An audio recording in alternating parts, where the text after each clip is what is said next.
Fatima Cigarettes is proud to present its Academy Award-winning radio program.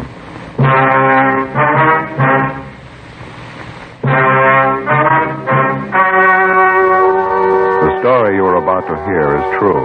Only the names have been changed to protect the innocent. Fatima Cigarettes, best of all long cigarettes, brings you Dragnet.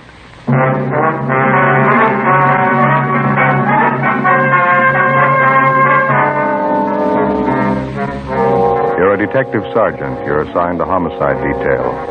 A young mother is murdered in bed while her 7-year-old son sleeps by her side. The killer was vicious and cunning. Your job? Get him.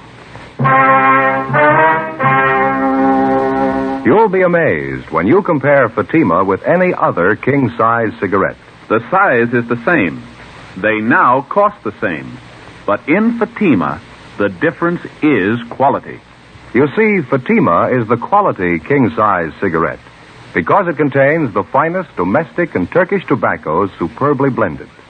And Fatima is extra mild with a much different, much better flavor and aroma than any other long cigarette. So compare Fatima yourself. Fatimas now cost the same as other long cigarettes, but your first puff will tell you... that's different. Yes, in Fatima, the difference is quality. Buy Fatima. They're extra mild, with a better flavor and aroma. Smoke Fatima, the quality king-size cigarette. Fatima, best of all long cigarettes.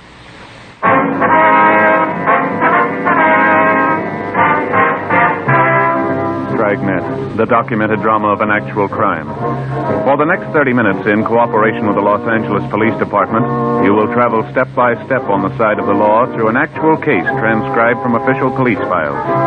From beginning to end, from crime to punishment, Dragnet is the story of your police force in action.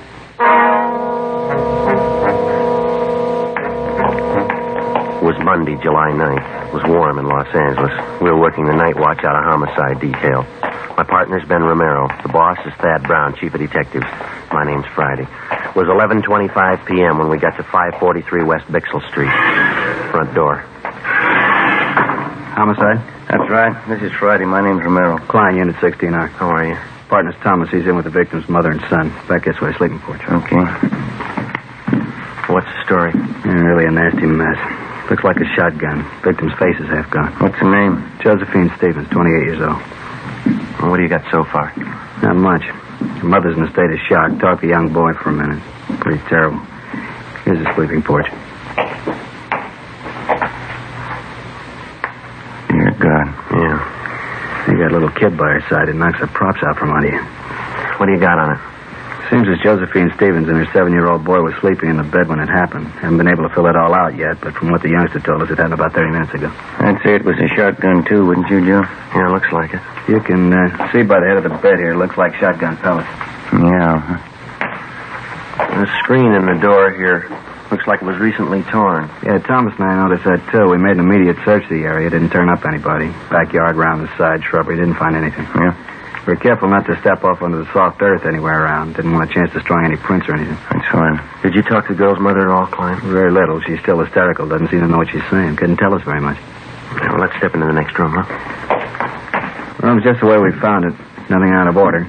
Dresser drawers are all closed. Room hadn't been prowled. Doesn't look like the work of a burglar or a prowler. Well, a burglar or a prowler wouldn't be carrying a shotgun either, would he? The only thing Thomas and I found were they cut and screened the gate around the side of the house there. It was open. Crime lab been called? Haven't had time to do it right now. No, never mind. I'll take care of it. I want to call in anyway. Do they have a phone here? Right in the kitchen there on that table. Okay, thank you. I figure we could use some help, don't you? Yeah.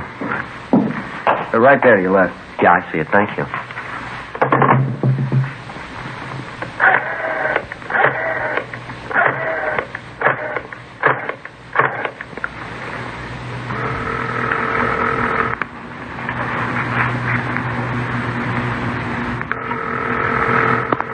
City Hall. 2643, please. 2643? Crime Lab, Alan. This is Friday, Jay. Yeah, Joe.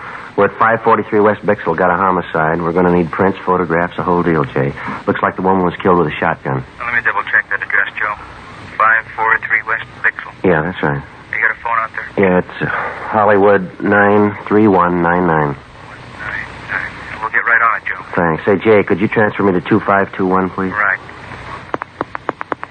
Operator, 2521. 2521.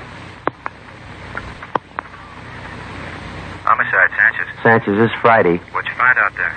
Oh, it's a bad one. Shotgun killing. Haven't got too much yet. We're going to have some help. What do you need? We need somebody to cover the area. We don't know what we got yet. Talk to the witnesses, neighbors, cover the parked cars. Right. Will you send out a broadcast for us? Alert all units to be on the lookout for a person or persons with a shotgun in their possession. Take care of it right away. How many men you think you need? Well, at least 4 crews. Could you get them out right away? Okay, anything else? No, I'll fill them in when they get here. Thanks a lot, Sanchez. Right, Joe. All right, bye. Everything okay? Yeah. Klein says we could talk to the youngster. You don't think it'd do any good to talk to Mother, huh? She's still in bad shape. Imagine she'll be all right in a little while, but I think you just wasted time right now. Oh, I forgot something. What's that? I forgot to call the coroner. I'll take care of it for you. Well, would you take the boy into the front part of the house for us? Sure. Fine. Then if you'll just call Sanchez down in Homicide downtown, he'll notify the coroner for us. Right. Thanks a lot. Joe, you want to see something break your heart? Oh, what's that? There's some blood on the floor there, leading from the sleeping porch to this bedroom here. Yeah.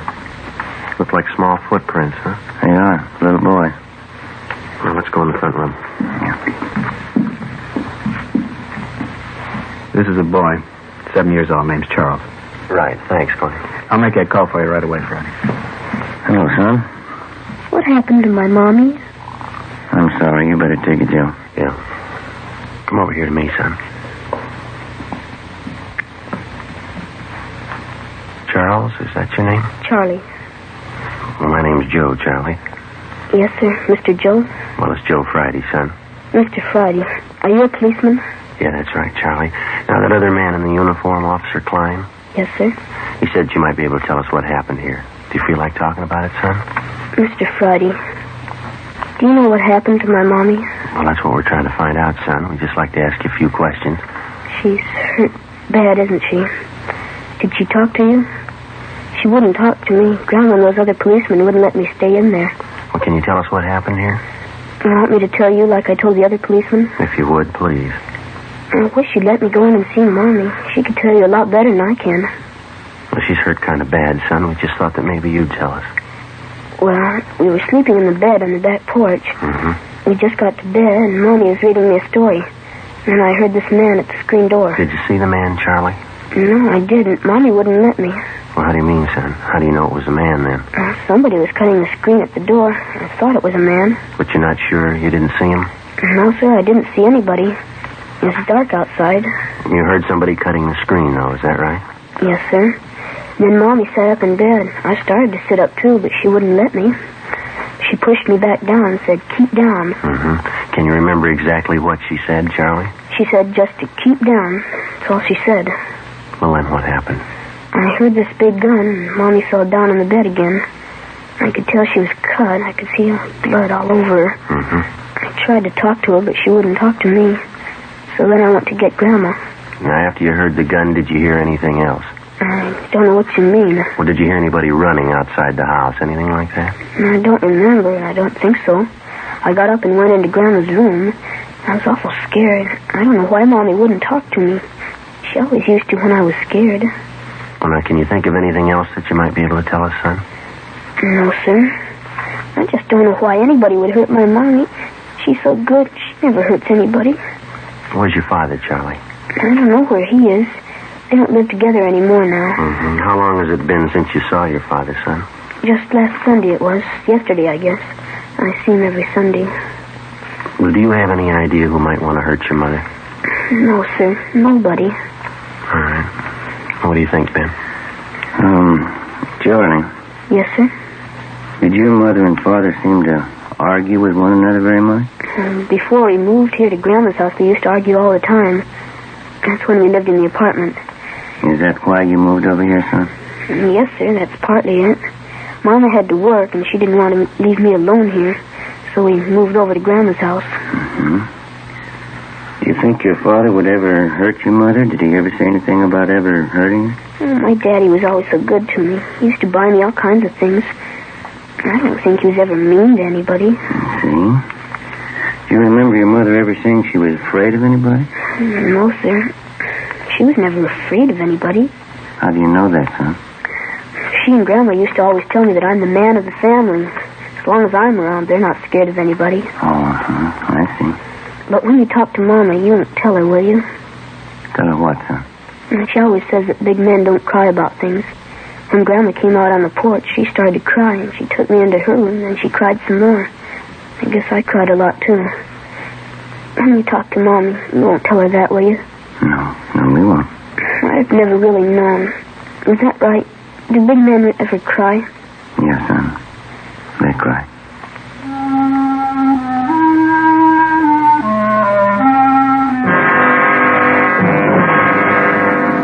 11:45 p.m. The crime lab men arrived and went to work. They found 3 shotgun pellets embedded in the wall to the right and above the head of the victim's bed.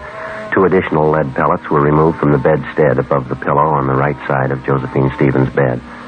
This fact, in conjunction with the position of the hole ripped in the screen door, proved that the victim was sitting up in bed at the time of the shooting. This fact, too, showed why the 7-year-old boy lived and his mother died. Further investigation showed that the fatal shot was fired from outside through the hole in the screen door. The search of the surrounding area failed to yield the murder weapon or any additional physical evidence. The neighbors were all checked. They could add nothing to what we already knew. The few who had heard the blast from the shotgun thought it was backfire from a passing car. Units in the area of the murder picked up 14 possible suspects on the street and in the neighborhood at the time of the killing. They were all checked out and cleared of any connection with the crime. Josephine Stevens' mother, Mrs. James Edwards, was in a near state of collapse, but she managed to give us a statement.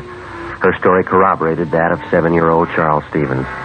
Supplemental broadcasts and an all-points bulletin were put out to try and locate the killer.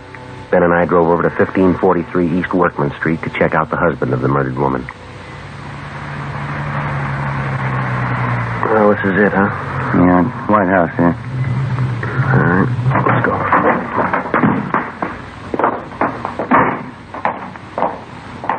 Car parked in the driveway. Yeah. The hood's warm. Car's been used recently. Yeah, you got your flashlight? Yeah, here. All right. The car's registered to Keith Stevens. Yeah, come on.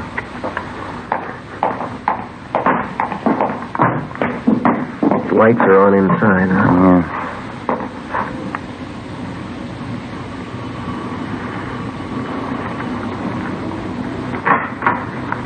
Yeah. Yes? Mr. Keith Stevens? Yes, that's right. Police officers like to talk to you. Want to come in? Yes, sir, thank you. What's the trouble, officer? Well, when's the last time you saw your wife, Stevens? Why? Well, when did you see her last? Well, I was over there Sunday, yesterday. Always go over every Sunday to visit my little boy, Charlie. My wife and I are separated. That's what we agreed on. And that's the last time that you saw her? Yes, it is. Why? Well, I'm sorry to have to tell you this. Your wife is dead. What's that? I'm sorry.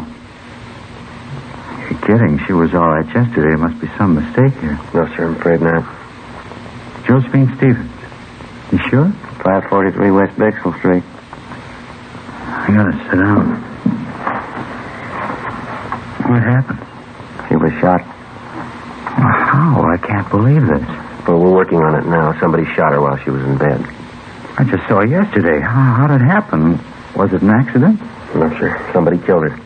How about little Charlie? He sleeps with his mother. Is Charlie all right? Yes, sir, he's fine. He wasn't hurt at all. It was a small miracle how he came out of it, but apparently his safety was the last thing your wife thought of before she was killed. It's just terrible. I still can't believe what you're saying is true.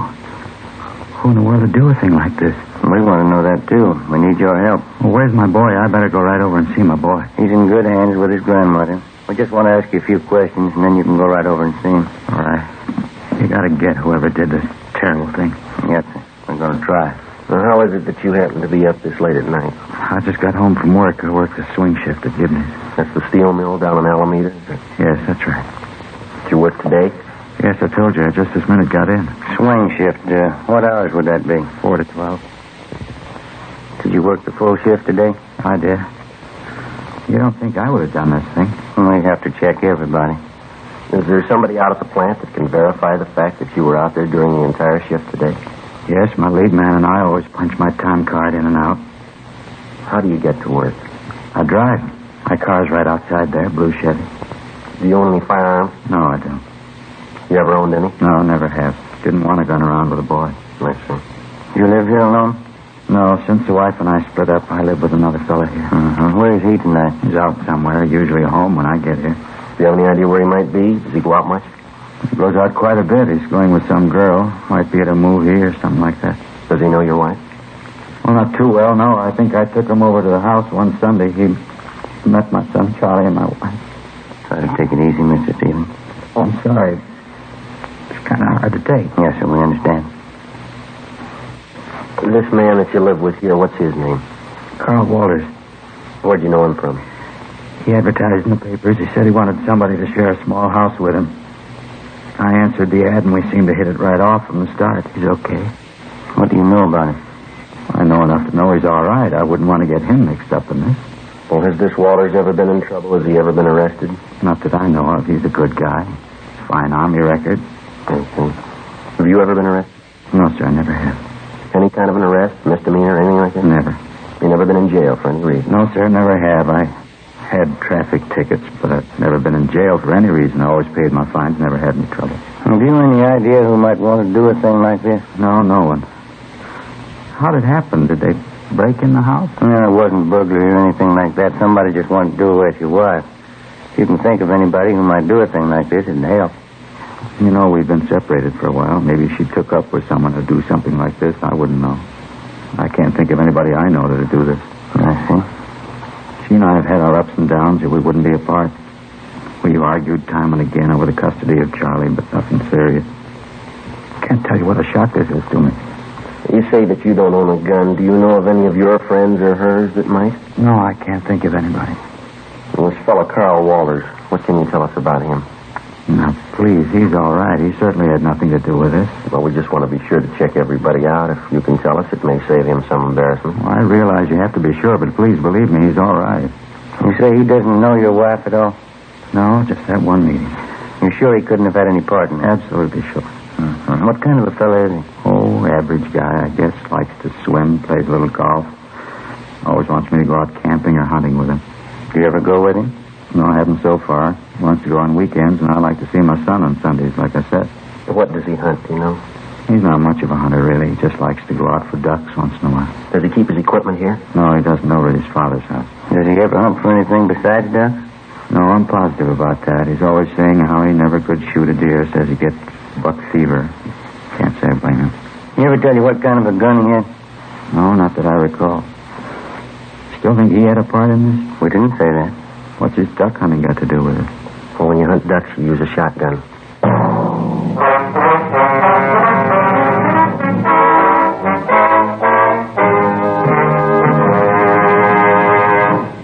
You are listening to Dragnet, authentic cases from official police files. And now, let's look at our Fatima files. Listed under K. Kelly, Nancy Kelly, famous actress. She says, Between scenes, I like to relax in my dressing room and light up a Fatima. They have a really different flavor, and they're extra mild. Friends, more smokers now insist on king-size Fatimas than ever before. Because, in Fatima, the difference is quality. quality of tobaccos. The finest domestic and Turkish varieties, extra mild, superbly blended, to give you a much different, much better flavor and aroma. Quality of manufacture. Smooth, round, perfect cigarettes. Rolled in the finest paper money can buy. Manufactured in the newest and most modern of all cigarette factories. Quality, even to the appearance of the bright, clean, golden yellow package, carefully wrapped and sealed to bring you Fatima's rich, fresh, extra mild flavor. So, if you smoke a king-size cigarette, compare Fatima. You'll find they now cost the same. But your first puff will tell you, Ah, that's different. yes, in Fatima, the difference is quality. Buy Fatima. Smoke the quality king-size cigarette. Fatima. Best of all long cigarettes.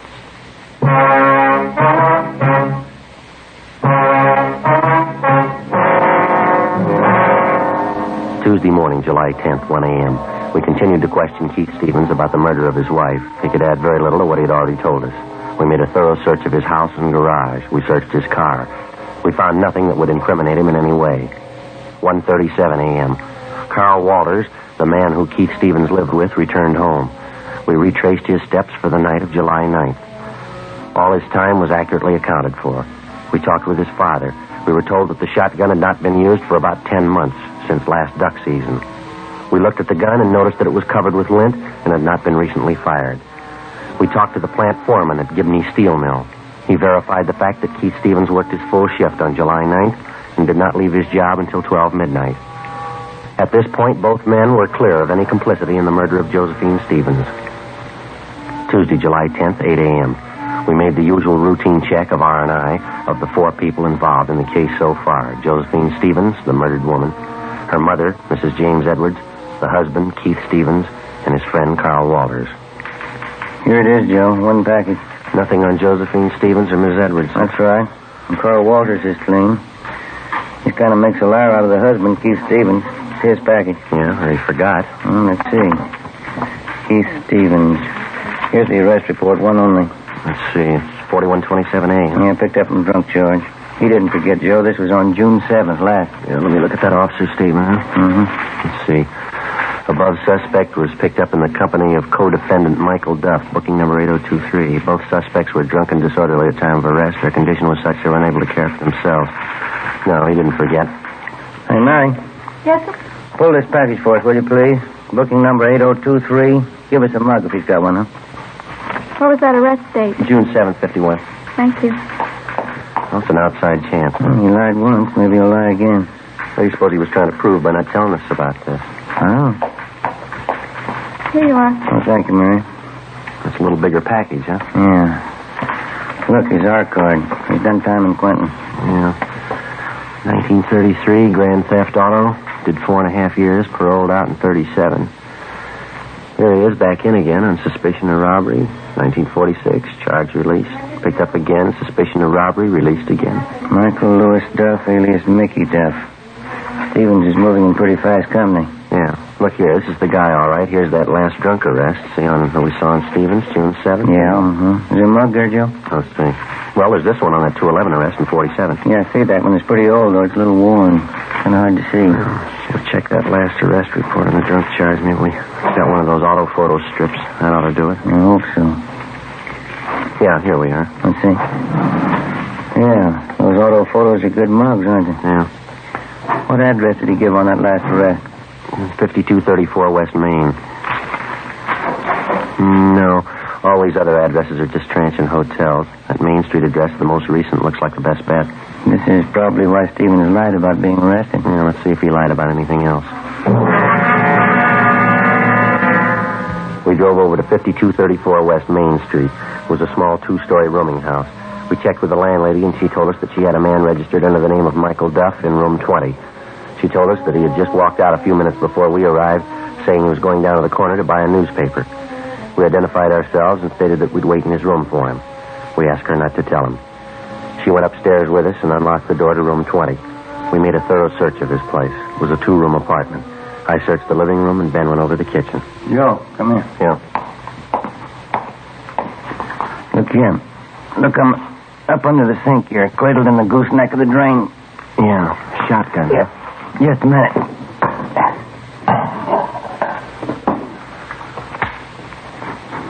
It's been fired recently. Yeah. And this much fits in. These don't. Found him in the pocket of one of his coats in the closet there. 12-gauge shotgun shells. Where'd you find them? In the pocket of a dress suit? Well, it doesn't fit, does it? Not unless he's the best-dressed hunter in town. Sounds like he's back. Yeah. Get your hand out of that pocket, police officer. Well, what's going on? Keep your hands out and open. Stand still. Here, Joe. You want to take this? Yeah. What are you doing carrying a gun, Duff? Anything wrong? You know better than that. What'd they tell you when they paroled you? That was a long time ago. They haven't changed the rules. I don't know what you're doing here in the first place. Go on over there and sit down. All right, if that's what you want. That's what we want. Move. All right, now, do you want to tell us about it? About the gun? About both of them. This shotgun here on the table and this one I got in my hand. Well, you found that old shotgun, huh? We found it. I haven't used that old thing for years. Just kept it as a keepsake. Haven't fired it for a long time. Don't even have any shells for it anymore. Except these two, huh? I don't know where those came from. Look, Duff, you're an ex-convict. We find 2 guns in your possession. Now let's don't play games. Tell us about it. I haven't got anything to tell you. I would if I did. I just had a long talk with Keith Stevens. What'd he have to say? Never mind what he had to say. Let's hear your side of it. You wouldn't try to kid me, would you? Now, you listen, fella. We just came from a house over on Bexell Street. There's a woman lying in bed over there that took a blast from a sawed-off shotgun. You own a shotgun. It's been recently fired. You lied. You said you hadn't fired it. You said you didn't have any shells for it. Well, here they are. Now, look, they fit, don't they? Take a good look at it, mister. There's only one thing missing. Who pulled the trigger? Let's have it, Doc. Did Stevens tell you? We'll ask the questions. Now, come on. All right. I did it, but I did it for Stevens. Told me he'd give me $1,000 if I kill his wife for him. I haven't been paid yet. I'm still waiting to get paid off. You won't have to wait any longer. We took Michael Duff downtown together with a murder weapon. He gave us a full confession stating that Keith Stevens had offered to pay him $1,000 for the murder of his wife. He said that he and Stevens had planned it together. 1:30 p.m., Tuesday, July 10th. We drove out to pick up Keith Stevens. What else could I do? Is that how you justify the murder of your wife? It was her fault. She'd have just tried to be reasonable. This never would have happened. People settle these kind of problems every day, and they don't use a shotgun. You wouldn't understand. Unless you got a son, you'd never really understand why I did it. I've got a son. I don't understand. And you don't love him like I do. Couldn't stand the thought of never seeing him, having her take him away from me. And that's the way you want us to put it down. That you didn't want your child taken away from you, so you killed his mother. Not exactly. She was going to take him away. She wanted him to forget all about me. She wanted him off for herself. Did your wife tell you all this? Well, no, of course not. Any fool could see that's what she had in mind. You mean just because of some argument that you and your wife had, you just assumed all this to be so? Sure. I knew she'd never give me a break with Charlie. Isn't that what always happens? And you never asked her how she felt? Never thought that you could stand on your legal rights? Never knew that what you're trying to make us believe seldom happens unless there's a good reason for it? Wasn't going to let her take my son away from me. Nobody could do that. Yes, sir, you're right. You lost him yourself.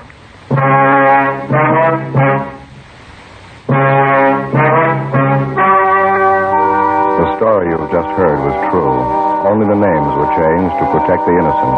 On October 15th, trial was held in Superior Court, Department 84, City and County of Los Angeles, State of California. In a moment, the results of that trial. And now here's our star, Jack Webb. Thank you. Friends, I'd like you to be the judge while I present our case for Fatima. Now, you've heard me say that Fatima is the best of all long cigarettes. Get a pack of Fatimas and compare them with any other long cigarette. Side by side, I'll admit a Fatima looks the same as any other king-size cigarette. But when you smoke them, you'll find a world of difference. In Fatima, that difference is quality. Quality that gives you extra mildness, a much better flavor and aroma. Compare Fatima, and I'm sure you'll agree with me. Fatima is the best of all long cigarettes.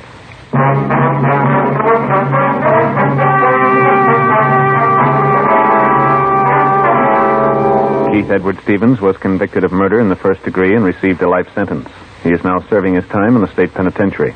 Michael Lewis Duff was convicted of first-degree murder and received the death sentence. He was executed in the lethal gas chamber at the state penitentiary. Dragnet wishes to thank Sheriff Brian Clemens of the parish of East Baton Rouge, state of Louisiana, for the appointment of Sergeant Joe Friday and Sergeant Ben Romero as honorary deputy sheriffs. Our sincere thanks to Sheriff Clemens.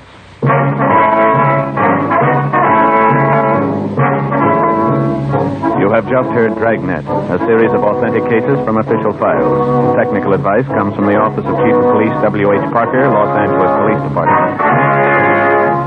Fatima Cigarettes, best of all long cigarettes, has brought you Dragnet, portions transcribed from Los Angeles. Stay tuned for Counter Spy next over most NBC stations.